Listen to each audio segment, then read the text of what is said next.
Hello everyone, welcome to my YouTube channel online academy. तो आज की इस वीडियो में हम डिस्कस करेंगे इंपॉर्टेंट एमसीक्यूज़ ऑफ पॉलिटी।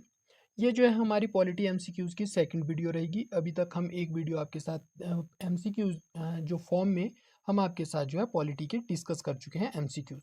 तो चलिए दूसरी वीडियो में देखते हैं आज के महत्वपूर्ण जो एमसीक्यूज़ रहेंगे वो संसद और राज्यसभा, लोकसभा और राष्ट्रपति उपराष्ट्रपति से संबंधित रहेंगे। तो चलिए देखते हैं कौन कौन से इसमें क्वेश्चन हैं जो आपके आने वाले एग्जाम में हेल्पफुल रहेंगे। तो पहला क्वेश्चन रहेगा, संसद सब संविधान के किस भाग में उल्लिखित है? तो इसमें जो ऑप्शन है पार्ट 5, पार्ट 6, 11 और पार्ट 12। तो देखिए इसका सही जो आंसर होगा, संसद जो है इसका जो आर्टिकल होता है वो है 79। तो 79 हमने पार्ट डिस्कस करते समय पढ़ा था कि जो भाग 5 है वो 52 से लेकर 151 अनुच्छेद तक है। तो इसका सही आंसर जो रहेगा पार्ट 5 रहेगा। अगर 6 की बात की जाए तो इसमें है राज्य, और 11 की बात की जाए तो इसमें जो है संघ और राज्यों के बीच के संबंध है। संघ और राज्य संबंधों के बारे में जानकारी मिलती है। और 12 की बात की जाए तो वित्त और संपत्ति के बारे में बात है। खैर, इस क्वेश्चन से आपको इतनी जानकारी मिलती है। चलिए अगले क्वेश्चन की ओर बढ़ते हैं। अगला क्वेश्चन रहेगा, भारतीय संसद के कितने भाग हैं? तो भारतीय संसद के कितने भाग हैं इसका देखते हैं, 1, 2, 3 या 4। तो याद रखिएगा भारतीय संसद के कुल भाग जो है 3 है। कौन कौन से हैं? तो 3 भाग आते हैं। एक लोकसभा, दूसरा राज्यसभा और तीसरा राष्ट्रपति। तो भारतीय संसद के 3 अंग हैं। कोई भी विधेयक अगर लोकसभा में पेश होता है तो उसे राज्यसभा में जाकर पास होना पड़ता है। पहले लोकसभा से पारित होगा, फिर राज्यसभा से पारित होगा और फिर राष्ट्रपति द्वारा हस्ताक्षरित होगा, और उसके बाद जाकर कोई भी विधेयक जो है अधिनियम बनेगा और उसके प्रावधान जो है भारतीय जनता पर एक कानून की भांति लागू होंगे। तो ये याद रखिएगा कि जो भारतीय संसद है उसके 3 प्रमुख अंग कौन से हैं। तो ये मैंने आपके साथ डिस्कस कर लिया। तो सी जो है इसका सही आंसर रहेगा। अगले क्वेश्चन की ओर बढ़ते हैं। लोकसभा का सदस्य बनने की न्यूनतम आयु क्या है? तो आपके ऑप्शन है 21 वर्ष, 25 वर्ष, 30 वर्ष और 35 वर्ष। तो इसका सही आंसर रहेगा 25 वर्ष। और अगर बात की जाए 21 वर्ष की, तो जो हमारे स्थानीय स्वशासन के चुनाव होते हैं, स्थानीय स्वशासन के चुनाव, उनकी आयु जो है 21 वर्ष का क्राइटेरिया रहता है। और 25 जो है लोकसभा के लिए, और राज्यसभा के लिए 30 वर्ष का रहता है। बात की जाए 35 वर्ष, तो 35 वर्ष जो है भारत का राष्ट्रपति बनने के लिए, उपराष्ट्रपति बनने के लिए और भारत का या कहें राज्यों का राज्यपाल बनने के लिए जो है 35 वर्ष आयु चाहिए होती है। यहाँ पे एक और पॉइंट जो है मैं मेंशन करना चाहूँगा, और टीजीटी एग्जाम में आ चुका है, जहाँ पे पूछा गया था कि लोग प्रधानमंत्री बनने के लिए कितनी आयु आवश्यक है यदि वो सदस्य जो है राज्यसभा का हो। तो उस सूरत में जो है 30 वर्ष उसका आंसर रहता। अगर लोकसभा का सदस्य पूछा जाता और फिर प्रधानमंत्री बनाया जाता तो 25 वर्ष होती, लेकिन राज्यसभा का पूछा जाए और फिर प्रधानमंत्री बने तो 30 वर्ष। तो चलिए अगले क्वेश्चन की ओर बढ़ते हैं। लोकसभा का नेता कौन होता है? तो देखिए आपके ऑप्शन है राष्ट्रपति, अध्यक्ष, उपराष्ट्रपति और प्रधानमंत्री। तो इसका सही आंसर रहेगा ऑप्शन डी, प्रधानमंत्री। प्रधानमंत्री जो है लोकसभा का नेता होता है, और लोकसभा का जो है संबोधन प्रधानमंत्री ही करते हैं। और जब भी प्रधानमंत्री जो है लोकसभा में प्रेजेंट होते हैं, लेकिन उस समय याद रखिएगा कि प्रधानमंत्री जब लोकसभा में हो तो तब भी सीनियर मोस्ट जो रहेगा वो लोकसभा का अध्यक्ष ही रहेगा। प्रधानमंत्री को भी लोकसभा के अध्यक्ष के जो ऑर्डर्स होंगे या जो भी निर्देश दिए जाएंगे उनको फॉलो करना पड़ता है। तो ये भी आप ध्यान रखिएगा। अगले क्वेश्चन की ओर चलते हैं। अगला क्वेश्चन जो रहेगा, राज्यसभा का पदेन अध्यक्ष कौन होता है? तो बहुत ही सिंपल सा क्वेश्चन है। इसके जो ऑप्शन है प्रधानमंत्री, राष्ट्रपति, लोकसभा अध्यक्ष और भारत के उपराष्ट्रपति। तो देखिए राज्यसभा का पदेन अध्यक्ष कौन होता है? तो वो होता है भारत का राष्ट्रपति। तो भारत का राष्ट्रपति जो है राज्यसभा का पदेन अध्यक्ष होता है। इसके बारे में आप ध्यान रखेंगे। चलिए अगले क्वेश्चन की ओर बढ़ते हैं। नेक्स्ट जो क्वेश्चन रहेगा, कौन सा सदन भंग नहीं किया जा सकता? आपके ऑप्शन है लोकसभा, राज्यसभा, दोनों या कोई नहीं। तो देखिए अगर बात की जाए सदन के बारे में, तो यहाँ पे जो लोकसभा है, लोकसभा की अगर बात की जाए तो एक फिक्स कार्यकाल होता है। लोकसभा के जो सदस्य होते हैं उनका प्रत्यक्ष निर्वाचन होता है, यानी जनता उन्हें चूज करके भेजती है और एक निश्चित समय के लिए 5 वर्ष के समय के लिए उनको चुनकर जो है जनता के द्वारा भेजा जाता है। लेकिन राज्यसभा की बात की जाए तो ये जो है परमानेंट या कहे अनिश्चित काल तक जो है इस सदन का कार्यकाल रहता है। इसे जनता चूज नहीं करती बल्कि अप्रत्यक्ष रूप से जो है इसके सदस्यों का निर्वाचन किया जाता है। प्लस कुछ जो है राष्ट्रपति के द्वारा 12 सदस्यों का निर्वाचन जो है राष्ट्रपति करते हैं या कहे मनोनीत जो है राष्ट्रपति करते हैं। और अप्रत्यक्ष रूप से देखा जाए तो राज्यसभा को कभी भंग नहीं किया जा सकता, राज्यसभा का कोई कार्यकाल नहीं होता। लेकिन जो सदस्य जो है जो अप्रत्यक्ष रूप से चूज किए जाते हैं उनका कार्यकाल 6 वर्ष का होता है और प्रति 2 वर्ष बाद जो है 1/3 लोग रिटायर होते हैं। तो ये आप याद रखिएगा कि 6 वर्ष कार्यकाल जो है सदस्यों का होता है और राज्यसभा जो है कभी भंग नहीं होती है। चलिए अगले क्वेश्चन की ओर बढ़ते हैं। अगला क्वेश्चन है, संसद के निम्न सदन के रूप में किसे जाना जाता है? आपके ऑप्शन है राज्यसभा, लोकसभा, राष्ट्रपति और इनमें से कोई नहीं। तो देखिए संसद के 3 अंगों की हम आपसे बात कर चुके हैं, कौन कौन से, लोकसभा, राज्यसभा और राष्ट्रपति। लेकिन यहाँ पूछा गया है कि निम्न सदन के नाम से किसे जाना जाता है। तो यहाँ आप याद रखेंगे कि जो निम्न सदन है वो लोकसभा को कहा जाता है। राज्यसभा की बात की जाए तो इससे ऊपरी सदन कहा जाता है। तो इस क्वेश्चन का जो आंसर रहेगा सही वो रहेगा ऑप्शन नंबर बी, इसका सही आंसर रहेगा।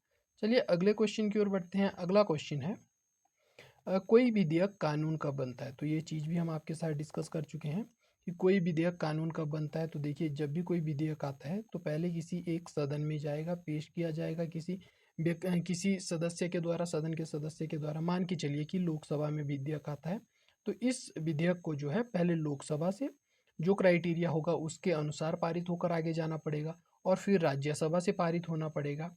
जब राज्यसभा से पारित हो जाएगा उसके बाद राष्ट्रपति के पास हस्ताक्षर के लिए जाएगा। और यदि राष्ट्रपति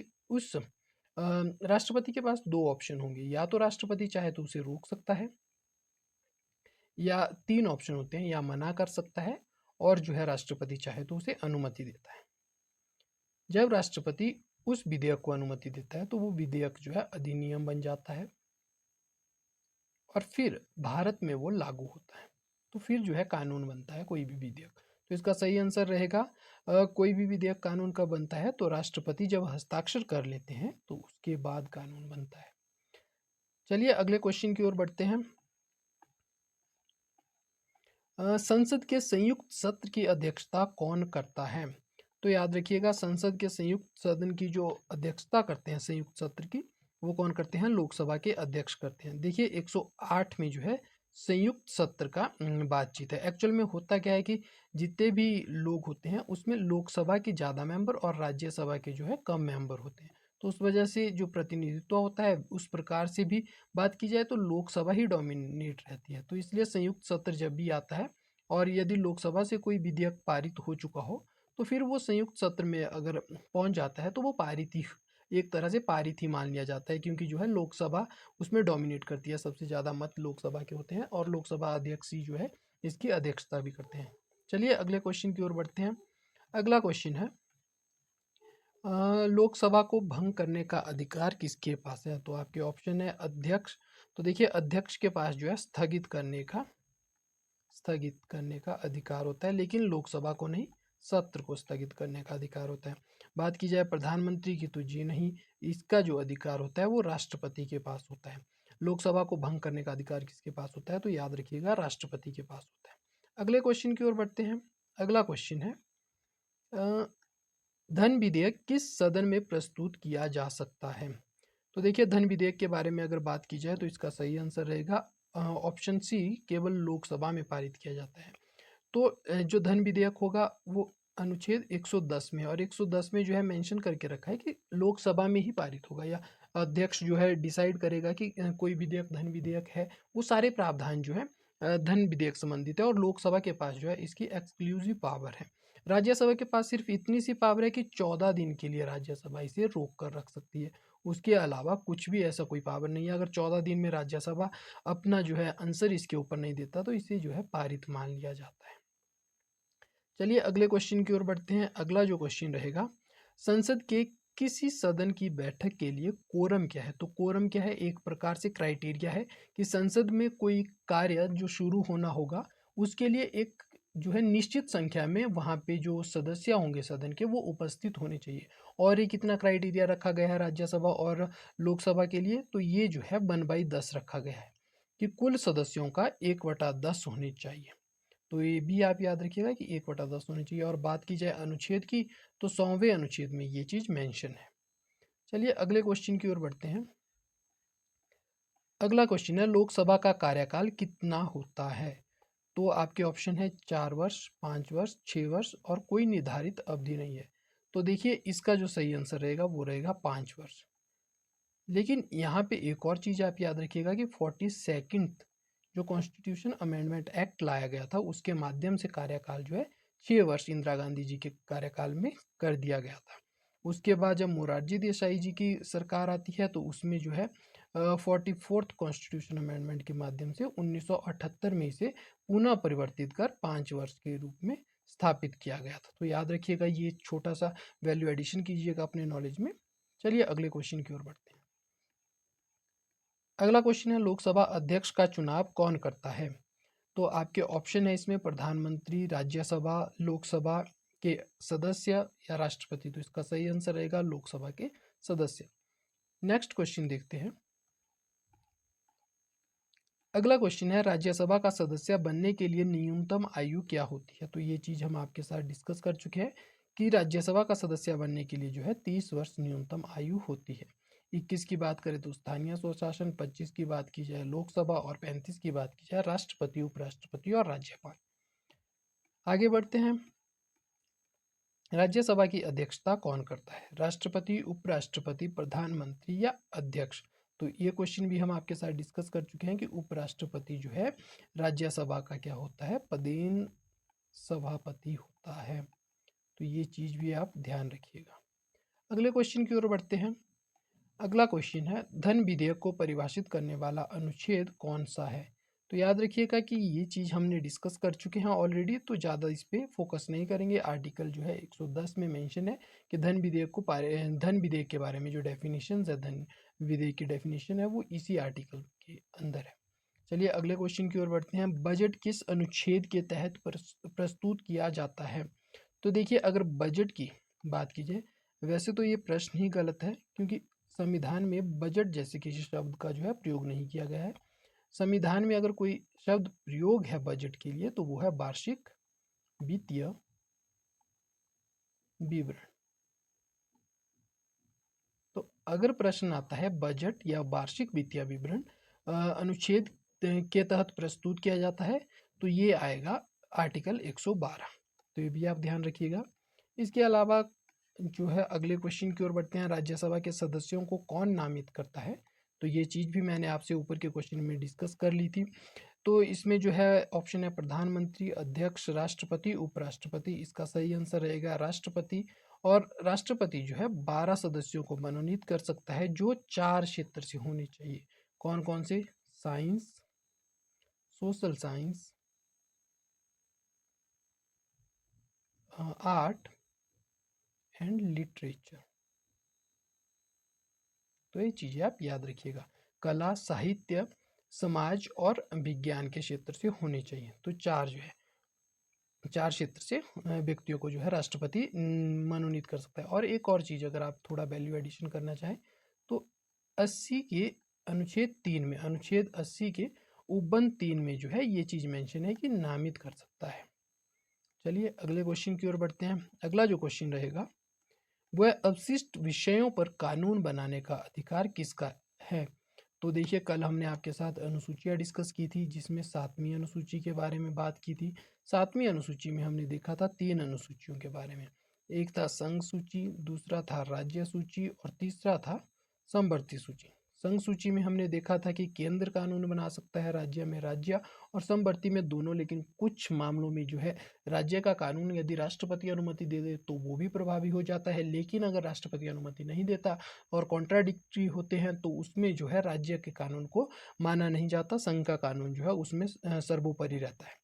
लेकिन कुछ ऐसे विषय भी आते हैं जो उस समय नहीं थे। अवशिष्ट विषयों से क्या मतलब है कि ऐसे विषय जो समय के साथ उत्पन्न हुए हैं, जैसे आर्टिफिशियल इंटेलिजेंस की बात की जाए या किसी अन्य विषय की बात की जाए जो 1947 में नहीं थे, जिनकी कल्पना करना भी मुमकिन नहीं था उस समय, तो वो सारे विषय अगर कभी भविष्य में जो विषय उत्पन्न होंगे वो सारे शक्तियाँ जो है किसके पास दे दी गई है, तो संसद के पास दी गई है।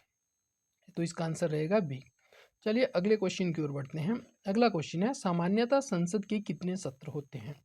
तो इसका जो सही आंसर होगा वो होगा ऑप्शन सी, और याद रखिएगा BMW, यानी कि बजट सत्र, मॉनसून सत्र और तीसरा शीतकालीन सत्र। तो ये तीन जो है सत्र होते हैं और इनके बीच में जो है अधिकतर पहली बैठक से लेकर जो है सदन की अंतिम बैठक, जैसे मॉनसून सत्र चल रहा है तो अंतिम बैठक और शीतकालीन सत्र की पहली बैठक के मध्य जो है केवल 6 माह का समय हो सकता है, इससे ज़्यादा नहीं हो सकता। तो इसी कारण जो है भारत में 3 सत्र होते हैं। चलिए अगले क्वेश्चन की ओर बढ़ते हैं। अगला जो क्वेश्चन रहेगा, संसद के 2 सत्रों के बीच अधिकतम समयांतराल क्या हो सकता है? तो ये चीज़ मैंने आपसे ऊपर ही डिस्कस की, तो इसका सही जो आंसर रहेगा वो रहेगा ऑप्शन नंबर सी, 6 महीने। अगले क्वेश्चन की ओर बढ़ते हैं। अगला क्वेश्चन है, पहली लोकसभा का गठन किस वर्ष हुआ? तो आपके ऑप्शन है 1947, 1949, 1950 और 1952। तो देखिए 1952 में हमारी पहली लोकसभा गठित होती है, इसका सही आंसर रहेगा। बात की जाए 1947 की तो 15 अगस्त को भारत आज़ाद हुआ था। 1949 की बात की जाए तो 26 नवंबर को भारत का संविधान जो है पूरी तरह बनकर तैयार हुआ था, लेकिन पूर्णतः लागू जो हुआ था वो 26 जनवरी 1950 को लागू हुआ था। तो ये 3 पॉइंट भी आप अपने नॉलेज के लिए याद रख सकते हैं। अगले क्वेश्चन की ओर बढ़ते हैं। संसद के सत्र को स्थगित करने का अधिकार किसके पास होता है? तो अगर पूछा जाए संसद को स्थगित करने का अधिकार किसके पास होता है, तो वो अधिकार होता है अध्यक्ष का। और अध्यक्ष जो है इसे निश्चित समय के लिए अनिश्चित काल के लिए जो है सत्र को स्थगित कर सकता है। लेकिन अगर यहाँ पे क्वेश्चन होता कि सत्रावसान, सत्रावसान का क्वेश्चन होता तो सत्रावसान से मतलब था कि सत्र को समाप्त करने की बातचीत। तो याद रखिएगा उस सूरत में जो है राष्ट्रपति इसका सही आंसर होता, सत्रावसान अगर क्वेश्चन में होता। चलिए अगले क्वेश्चन की ओर बढ़ते हैं। ऑप्शन डी तो जो है इसका आंसर आप सही कर लीजिएगा, ऑप्शन नंबर सी इसका सही आंसर होगा, अध्यक्ष, लोकसभा अध्यक्ष। और यदि वहां पे सत्रावसान होता तो राष्ट्रपति होते। अगले क्वेश्चन की ओर बढ़ते हैं। राज्यसभा में नामांकित सदस्यों का कार्यकाल क्या होता है? तो देखिए नामांकित हो चाहे अप्रत्यक्ष रूप से चुने हो, जो कार्यकाल रहेगा वो 6 वर्ष ही रहेगा, ठीक है। लेकिन हर 2 वर्ष में जो है 1/3 लोग जो है रिटायर होते हैं या सेवानिवृत्त होते हैं। तो याद रखिएगा इसका सही आंसर रहेगा ऑप्शन नंबर सी, जो है इसका सही आंसर रहेगा। अगले क्वेश्चन की ओर बढ़ते हैं। राज्यसभा का सभापति कौन होता है? तो आपके ऑप्शंस है अध्यक्ष, राष्ट्रपति, प्रधानमंत्री, उपराष्ट्रपति। तो याद रखिएगा राज्यसभा का सभापति कौन होता है? उपराष्ट्रपति होता है। अगले क्वेश्चन की ओर बढ़ते हैं। अगला क्वेश्चन है, लोकसभा के पहले अध्यक्ष कौन थे? आपके ऑप्शंस हैं GB मावलांकर, BR अम्बेडकर, जवाहरलाल नेहरू और सर्वपल्ली राधाकृष्णन। तो इसका सही आंसर रहेगा option number A, GB Mavalankar. अगर BR अम्बेडकर की बात की जाए तो ये हमारे विधि मंत्री थे। अगर जवाहरलाल नेहरू की बात की जाए तो फर्स्ट PM, और सर्वपल्ली राधाकृष्णन जो है पहले उपराष्ट्रपति रहते हैं। चलिए अगले क्वेश्चन की ओर बढ़ते हैं। अगला जो क्वेश्चन है, भारतीय संसद में शून्यकाल क्या होता है? तो इसमें अगर देखा जाए तो सत्र का पहला घंटा, सत्र का अंतिम घंटा, प्रश्नकाल के बाद का समय और विश्राम समय। तो इसका सही आंसर जो रहेगा प्रश्नकाल के बाद का समय रहेगा। देखिए वैसे तो संसद में अगर कहा जाए संविधान में इस प्रकार की कोई टर्मिनोलॉजी नहीं की गई है यूज, लोकसभा हो या राज्यसभा हो, उन दोनों के संबंध में ऐसा कोई शब्द नहीं है। लेकिन जो है ये कुछ समाचार पत्रों के द्वारा जो है ये टर्म इजाद की गई है। तो आप याद रखिएगा कि जो शून्यकाल होता है वो प्रश्नकाल के बाद का समय होता है। अगले क्वेश्चन की ओर बढ़ते हैं। अगला क्वेश्चन जो रहेगा वो है, सांसदों को शपथ कौन दिलाता है? तो आपके ऑप्शंस है राष्ट्रपति, मुख्य न्यायाधीश, अध्यक्ष, सभापति और प्रधानमंत्री। तो इसका सही आंसर रहेगा ऑप्शन नंबर सी, अध्यक्ष और सभापति। सभापति जो है किसको शपथ दिलाएंगे? जो राज्यसभा से चुनकर आए होते